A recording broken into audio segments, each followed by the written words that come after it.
हरि ओम श्री कृष्णाय वासुदेवाय हरे परमात्मने प्रणतः क्लेशनाशाय गोविंदाय नमो नमः। गई काले આપણે 8મા અધ્યાયની પૂર્ણાહુતિ કરી। આજે આપણે નવા અધ્યાયનો શુભારંભ કરવા જઈ રહ્યા છીએ। અધ્યાય 9મો રાજવિદ્યા ગૃહ યોગ। રાજવિદ્યા રાજગૃહ યોગ। ગયા અધ્યાયમાં અક્ષરબ્રહ્મ યોગમાં આપણે જાણ્યું કે અક્ષર શું છે, બ્રહ્મ શું છે, વ્યક્ત શું છે, અવ્યક્ત શું છે, અને વ્યક્ત ને અવ્યક્તથી પણ ઉપર એક અવ્યક્ત છે, એ અક્ષર છે। હવે આપણે અક્ષરને જાણ્યા એટલે પ્રભુને જાણ્યા। હવે એમને કઈ રીતે મેળવી શકાય એનું વર્ણન આપણે રાજવિદ્યા ગૃહ યોગમાં છે। તો શાંતિથી તે સાંભળશો। શ્રી કૃષ્ણાર્પણમસ્તુ। શ્રી ભગવાન વાચ। શ્રી ભગવાન બોલ્યા, ઇદમ તુ મે ગૃહ્યતમ પ્રવક્ષ્યામ્ય સૂચવે જ્ઞાનમ વિજ્ઞાન સહિતમ યજગ્રહ્યા મોક્ષયસે શુભાત। શ્રી ભગવાન બોલ્યા, હે અર્જુન, દીપ દ્રષ્ટિ વિનાના એવા તને હવે ગૃહ્યમાં ગૃહ્ય અનુભવયુક્ત જ્ઞાન કહું છું। તેને જાણીને તું ભવદુઃખમાંથી મુક્ત થઈ જઈશ, ભવદુઃખમાંથી મુક્ત થઈ જઈશ। આ જ્ઞાન સર્વ વિદ્યાઓમાં રાજા, બધા રહસ્યોના રાજા, તે અતિ પવિત્ર અને અતિ ઉત્તમ છે। તે શ્રેષ્ઠ ધર્મયુક્ત પ્રત્યક્ષ અનુભવ કરી શકાયું, આચરણમાં બહુ સુગમ અને અવિનાશી છે, એકદમ સહેલું। હે પરંત, આ ધર્મ ઉપર શ્રદ્ધા વિનાના પુરુષો મને ન પામતા મૃત્યુરૂપ સંસારના ચક્રમાં ભટક્યા કરે છે। મારા અવ્યક્ત રૂપી મારા વડે જ આ અખિલ જગત વ્યાપ્ત છે। બધા પ્રાણીઓ મારામાં રહેલા છે, પરંતુ હું તેઓમાં નથી। વળી પ્રાણી માત્ર મારામાં રહેલ નથી। મારું ઐશ્વર્યયુક્ત યોગબળ તું જો। પ્રાણીઓને ઉત્પન્ન કરતો તથા પ્રાણીઓને ધારણ કરતો મારો આત્મા પ્રાણીઓમાં રહેલો નથી। હવે આમાં આપણું મગજ ચક્રાઈ જાય કે ભગવાન તો હૃદયમાં વસેલા છે। એક બાજુ પ્રભુ એમ કહે છે કે હું પ્રાણીઓની અંદર તારી અંદર રહેલો છું, અને એક બાજુ પ્રભુ એમ કહે છે કે બધા પ્રાણીઓ મારામાં રહેલા છે, પણ હું પ્રાણીઓમાં રહેલો નથી। તો બધા પ્રાણીઓ જે પ્રભુની અંદર રહેલા હોય, પ્રભુની અંદર આપણે રહેલા છીએ, એટલે પ્રભુ આપણામાં નથી પણ આપણે પ્રભુમાં છીએ, એટલે ઓટોમેટિક પ્રભુ આપણી અંદર થઈ જ ગયા। આપણી આજુબાજુ આસપાસ સર્વત્ર પ્રભુ છે, કેમ કે આપણે પ્રભુની અંદર છીએ। આ વાત સમજવાની છે।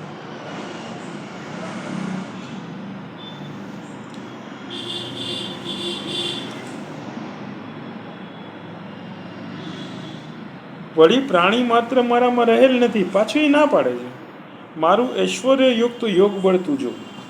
પ્રાણીઓને ઉત્પન્ન કરતો તથા પ્રાણીઓને ધારણ કરતો મારો આત્મા પ્રાણીઓમાં રહેલો નથી। પ્રભુનો આત્મા પ્રાણીઓમાં રહેલો નથી, પણ આપણે બધા એ આત્માની અંદર રહેલા છીએ, જે એક જ આત્માના અખંડ અર્બુદ રૂપો છે, જેની સંખ્યામાં ગણતરી ન કરી શકાય। એની એ આત્માની અંદરથી આપણે બધા વિભાજિત થયેલા છીએ। આ સમજવાનું।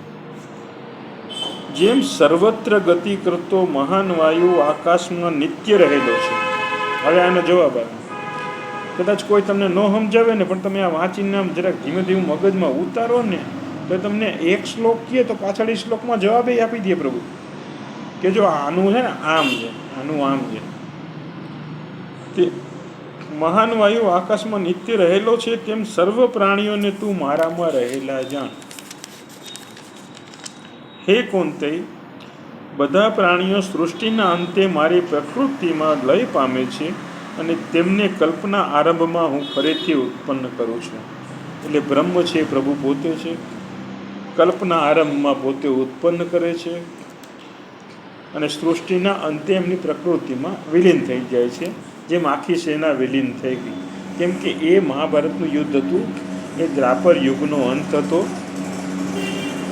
અને એ પછી જે આ સમસ્ત સેના એમનામાં, સમસ્ત ભૂતો એમનામાં લય પામી ગયા.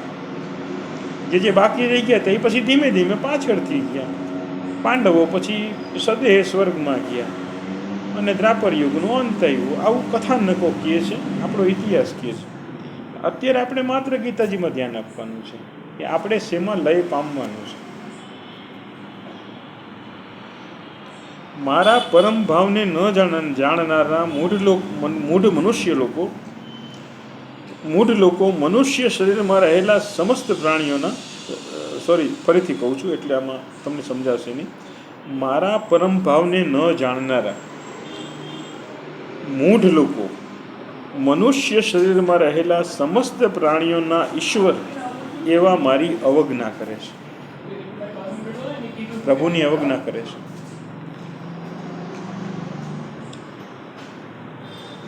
શ્રી કૃષ્ણ શરણમમ.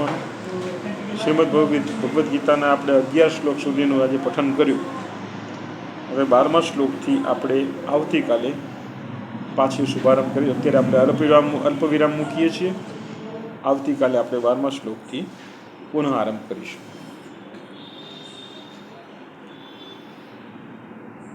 એટલે પ્રભુનું કહેવાનું એમ થાય છે કે તમે પ્રાણી માત્રમાં પ્રભુ રહેલા છે અને બધા પ્રાણીઓ પ્રભુમાં રહેલા છે, એકાબીજાથી જોડાયેલા છે. હવે આત્મા છે, બરોબર,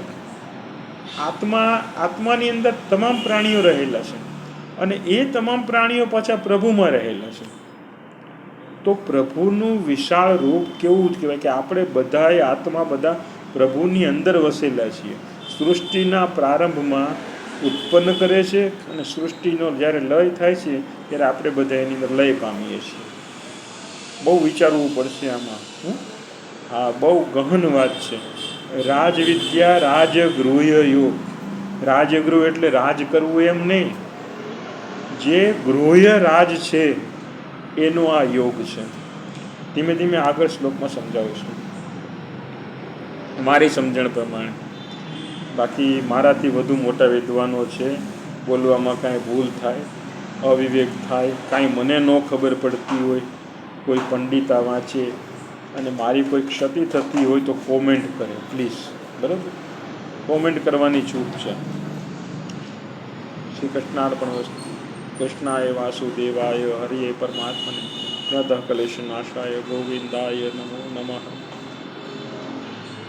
રોજ કહું છું એ પ્રમાણે જેના હૃદયમાં કૃષ્ણ ભાવ વસેલો છે, આપણે બધા કૃષ્ણના સંતાનો છીએ.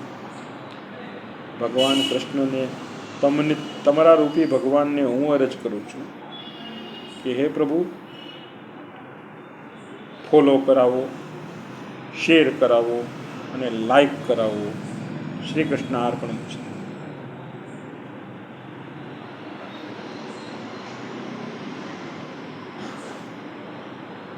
અપરાધ સહસ્ત્રાણી યંતિ હર્નિશમયા દાસો મમી માતઃ ક્ષમસ્વ પરમેશ્વર. શ્રી કૃષ્ણાર્પણમસ્તુ.